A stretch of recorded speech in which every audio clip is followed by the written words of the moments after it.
नहीं, profit taking है और उसके पीछे सॉलिड रीजंस भी हैं। हम लोगों ने 3 इंडेक्स देखे, जनरली 3 देखते हैं हम लोग, डाउ, S&P और आप रसल भी देखिए ना, वहाँ का जो मिड कैप इंडेक्स है 1.8%, पौने 2% स्लाइस। जो हम लोग बातचीत कर रहे थे कि मिड कैप में, स्मॉल कैप में नीचे नीचे जो कि वो रडार पे नहीं आते, लेकिन वहाँ अच्छी गिरावट देखने को मिली। तो देखिए कल यूएस में जो प्रॉफिट टेकिंग हुई ना, उसके पीछे कारण थे। पहला कारण तो ये आया कि यूएस का जो रिटेल सेल्स नंबर आया वो अनएक्सपेक्टेडली बहुत बढ़ के आया, जो कि इतना नहीं आना चाहिए था। 1.3% आया, 0% होना चाहिए था या बहुत थोड़ा सा बढ़ना चाहिए, तो वो बढ़ के आया, तो उससे थोड़ी सी चिंता बढ़ी। उससे पहले यूके का इन्फ्लेशन नंबर आया जो 11% के पार चला गया 41 साल के हाई पे, और जो कि बिल्कुल नहीं होना चाहिए था 10% के ऊपर, तो वो बढ़ के आया। तो शुरुआत वहाँ से हुई। ये यूरोप के लिए इंडिकेशन भी दे रहा है इन्फ्लेशन की, है ना? यूरोप का इंडिकेशन दे रहा है, ये दे रहा है कि बैंक ऑफ इंग्लैंड के सामने चैलेंज है, वो कितना ब्याज दर बढ़ाएंगे, कैसे कंट्रोल करेंगे। मैं लगातार इसको अंडरलाइन करता हूँ कि यूएस की बहुत सारी कंपनियों का बड़ा बिजनेस आता है यूके और यूरोप से, तो इसका असर वहाँ दिखता है। तो शुरुआत कहाँ से हुई? यूके से हुई, फिर यूएस का रिटेल सेल्स नंबर आया, फिर फेड के 2 अधिकारियों ने अभी इन नंबर को देख के, या उन्होंने अपनी स्पीच पहले लिख के रखी होगी, उन्होंने ये बताया कि फेड को बिल्कुल इस बारे में नहीं सोचना चाहिए कि ये नंबर्स थोड़े से कमज़ोर हैं तो हमको अपनी ब्याज दर बढ़ाने की सिलसिले को कम या स्लो कर देना चाहिए। और दोनों ने ये बात कही, सैन फ्रांसिस्को और न्यूयॉर्क के गवर्नर जो थे। तो उसके बाद मार्केट में फिर धीरे धीरे नीचे आता गया। उसमें जिसको कहते हैं ना आइसिंग ऑन द केक किसने किया? टारगेट ने। उनके नंबर आया तो पता लगा 50% प्रॉफिट उड़ गया, इन्वेंट्री ज़बरदस्त लॉस हो रहा है, और उनको वो कह रहे हैं Q4 में भी ऐसा होगा। तो फिर जब सारी चीज़ें एक साइड में गई तो लगातार फिर ये स्टॉक यूएस के गिरते चले गए। और इसीलिए आप देखिए कि इंडेक्स लेवल पे आप देखेंगे डाउ जोन्स को या S&P को, तो वो उतनी बड़ी गिरावट नहीं दिखा रहे हैं जितना नैस्डैक में हुआ। क्योंकि जैसे ही ब्याज दरों, फेड की चर्चा शुरू होती है तो सबसे पहले उधर पिटाई शुरू होती है।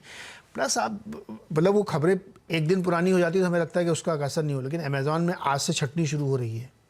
ट्विटर क्या बयान दे रहा है, देखिए ट्रम्प साहब जो इंटरनल मेमो लिख रहे हैं उसमें क्या लिख रहे हैं।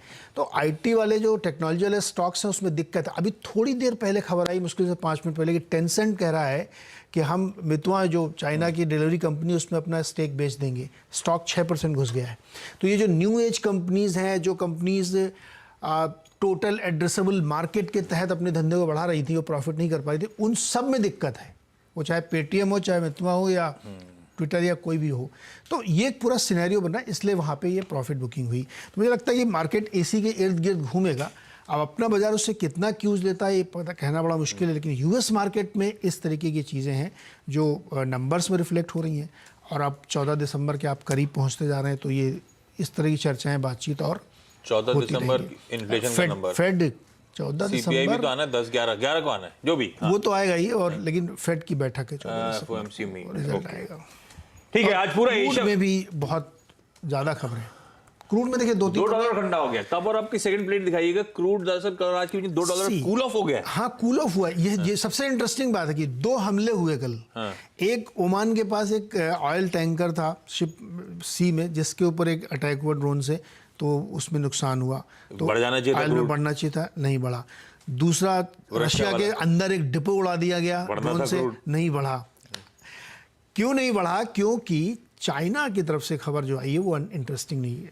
ओपेक ने कहा है कि चाइना का जो डिमांड है वो 60,000 बैरल पर डे घट गई है, जो कि हाफ हो गई, आधी।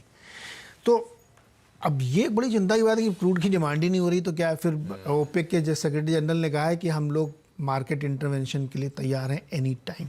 उनका मार्केट इंटरवेंशन होता है कि प्रोडक्शन फिर काट देंगे। तो खैर देखते हैं, लेकिन फिलहाल क्रूड $2 नीचे है, हमारे लिए अच्छी खबर है। सारी खबरों के बीच क्रूड कूल ऑफ हो रहा है, इस तरह से कूल ऑफ हो रहा है, ये ध्यान रखिएगा। और एक लास्टली 5 दिसंबर की डेट याद रखिएगा, क्योंकि उस दिन से प्राइस कैप इंप्लीमेंट होगा, रशिया वाला। अब वो कैसे भारत को परेशान करेगा या दुनिया को परेशान करेगा, या ये सप्लाई